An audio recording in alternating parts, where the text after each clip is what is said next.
आपण पाहत आहात लोकशाही महाराष्ट्र न्यूज। धारदार तलवार व कोयता बाळगणाऱ्या कुख्यात रेकॉर्डवरील गुन्हेगारास शस्त्रांसह अटक।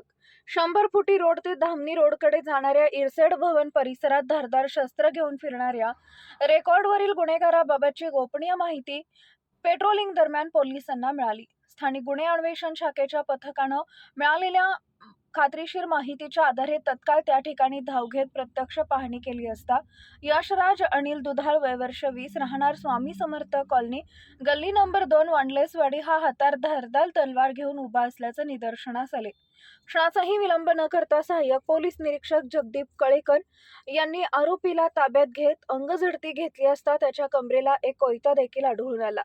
तलवार व कोयता बाळगण्याचं कारण विचारले असता आरोपी कोणतेही समाधानकारक उत्तर देऊ शकला नाही। त्यानंतर त्याला ताब्यात घेऊन मुद्देमालासह विश्रामबाग पोलीस ठाण्यात जमा करण्यात आले। सदर आरोपी हा रेकॉर्डवरील गुन्हेगार असून त्याच्यावर खुनाचा प्रयत्न यांसह अनेक गंभीर गुन्ह्यांची नोंद असल्याचं तपासातून स्पष्ट झालं आहे। 8 डिसेंबर रोजी सायंकाळी 7:15 वाजता गस्ती दरम्यान संशयास्पद हालचाल पाहून पोलिसांनी केलेल्या तातडीचा आणि धाडसी कारवाईमुळे परिसरातील नागरिकांचा पोलिसांवरील विश्वास पुन्हा दृढ झालाय। ही कारवाई पोलीस अधीक्षक संदीप घुगे, अपर पोलीस अधीक्षक कल्पना बारवकर यांच्या मार्गदर्शनाखाली पार पडली।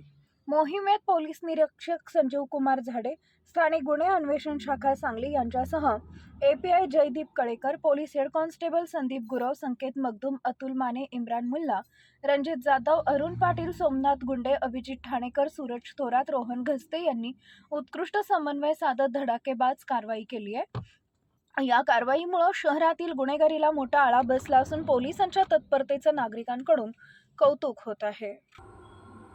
लोकशाही महाराष्ट्र न्यूज चॅनलला लाईक करा, शेअर करा आणि सबस्क्राईब करा।